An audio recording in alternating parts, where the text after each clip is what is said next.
নলবাৰীৰ আনন্দ বিদ্যানিকেতন উজলিল। নলবাৰীৰ আনন্দ বিদ্যানিকেতনৰ পৰা ঘোষিত হাইস্কুল শিক্ষান্ত পৰীক্ষাত লাকী দেৱী চৌধুৰী আৰু মনমিতা শৰ্মাই অসমৰ ভিতৰত দ্বিতীয় স্থান লাভ কৰি নলবাৰী জিলাৰ লগতে বিদ্যালয়খনলৈ সুনাম কঢ়িয়াই আনিবলৈ সক্ষম হয়। বিদ্যালয়ত পুৱাৰ ভাগতে এক উৎসৱমুখৰ পৰিৱেশৰ সৃষ্টি হয়। তদুপৰি শিক্ষাৰ্থী দুয়োগৰাকীক বিভিন্ন দল সংগঠনে গামোচাৰে আদৰণি জনায়। বিদ্যালয়ৰ অধ্যক্ষা ৰীতা বৰুৱাই শিক্ষাৰ্থীসকলক সমাজৰ হকে কাম কৰি ভৱিষ্যত জীৱন আগবঢ়াই নিবলৈ আহ্বান জনায়।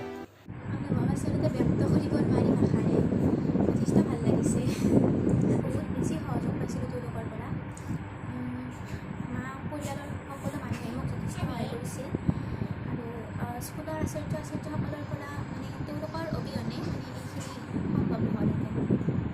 তুমি কিমান সময়লৈ পঢ়িছিলা? সময় তেনেকুৱা নিৰ্দিষ্ট সময় নাছিল, যেতিয়াই মন যায় তেতিয়াই পঢ়িছিলোঁ। চিকিৎসক হ'ব বিচাৰিছোঁ, তেনেকুৱা বহুত দেখা যায় আৰু, কিন্তু মই সমাজখনৰ কাৰণে সঁচাকৈ কিবা কৰিব বিচাৰোঁ। কিছুমানে নকৰে, আচলতে যি লক্ষ্য থাকে সেই লক্ষ্যত উপনীত হৈ আচলতে সমাজখনৰ মংগলৰ কাৰণে কাম কৰিব লাগে। ভাল লাগিছে, কষ্টখিনি ভাল লাগিছে। ইমান বিদায় দিব পৰা নাই, নিজে নিজে কৰিছে, কষ্টৰ ফল পাইছে, ভাল লাগিছে। তাইৰ যি ইচ্ছা সেইমতে পাওঁ, সেইমতে হওক, সেইটো আশা কৰিছোঁ। জটিলতা আছে, জটিলতাৰ মাজেৰে আগবাঢ়ি গৈছে আৰু ভাবোঁ সংঘাতে মানুহক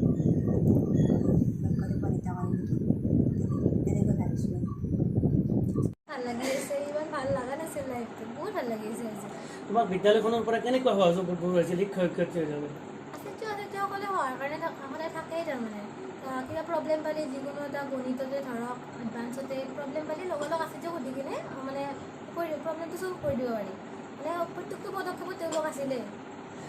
মই জাষ্ট তেওঁলোকক ক'ম যে ইমান প্ৰেছাৰ ল'ব নালাগে। মোৰ প্ৰেছাৰ লোৱা নাই, মোক ঘৰৰ পৰাও ইমান ফ'ৰ্চ কৰা নাই বোলে পঢ়ি থাকা। মই নিজে যেতিয়া ইচ্ছা কৰোঁ তেতিয়াই পঢ়োঁ, আৰু মই তেওঁলোকক ক'ম যে ইমান প্ৰেছাৰ ল'ব নালাগে, যেতিয়াই টাইম পাওক সেইখিনি টাইমে পঢ়ক, কিন্তু ভালকৈ পঢ়ক আৰু ৰেগুলাৰ কৰক, হৈ যাব। মোৰ হৈ গৈছে, বেলেগৰো হৈ যাব। আজি মোৰ সঁচাকৈ খুব ভাল লাগিছে। তাইৰ সাফল্যত মই খুব সুখী। তাই যিখিনি কষ্ট কৰিছে সেই কষ্টৰ ফলটো তাই আজি পাইছে। সহযোগিতা সহযোগিতা আছিল যিকোনো ক্ষেত্ৰতে। কিবা এটা টান পালে তাই ঘৰৰ পৰা আহি ফোন কৰিলেও আচাৰ্যসকলে ধুনীয়াকৈ প্ৰব্লেমবিলাক চল্ভ কৰি দিছে। প্ৰথমতেতো এই হাই ছেকেণ্ডেৰী শিক্ষাৰ্থীৰে পাছ কৰি লওঁ, চিকিৎসক হ'বৰ সৰুৰে পৰা মন আছে। চাওঁ এতিয়া কি কৰোঁ, কেনেকৈ কি হয়, এতিয়ালৈকে আপোনাৰ ঠিক হোৱা নাই। বৰ্তমান তুমি ক'ত ল'বা, এডমিশ্যন ল'বা? ভাবা নাই এতিয়ালৈকে। শংকৰদেৱত ডেমো ক্লাছ কৰি আছোঁ।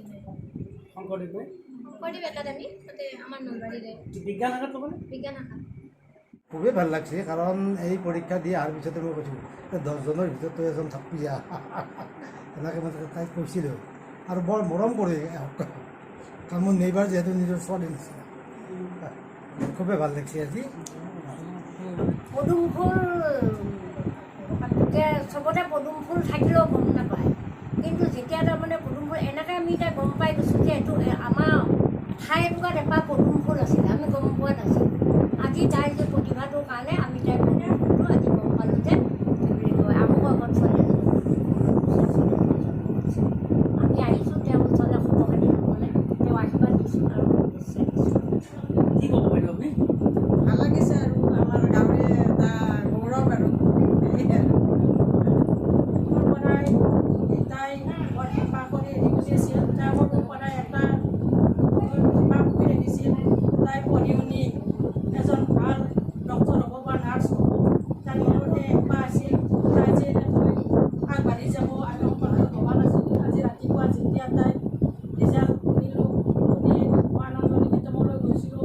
তাই মোক সাৱতি ধৰিছিল, যদি কৈছিল আইতা মোৰ এনে কি হ'লে, এনেকৈ কৈছিল। তাই আনন্দতে আত্মহাৰা হৈ গৈছিল। তাই যেনে এটা ৰিজাল্ট হ'ব বুলি আমি ভবাই নাছিলোঁ। তথাপি তাই এনেকুৱা এটা ৰিজাল্ট বহুত সুখী হৈছোঁ তাৰ কাৰণে। মই বিশ্বাস কৰিব পৰা নাছিল তাই জীৱনত তাই ষ্টেণ্ড কৰিব বুলি ভবা নাই। 2 নম্বৰটো দূৰৰে কথা, বিশ্বাসে হোৱা নাছিল। কি আহ্বান জনাব তোমাৰ শুনি? এতিয়া তাই আগুৱাই যাওক নিজৰ লাইফত, যিয়ে বিচাৰে তাই সেইটো বিচাৰে নলবাৰীৰ পৰা কুলদীপ বৰ্মনৰ ৰিপৰ্ট।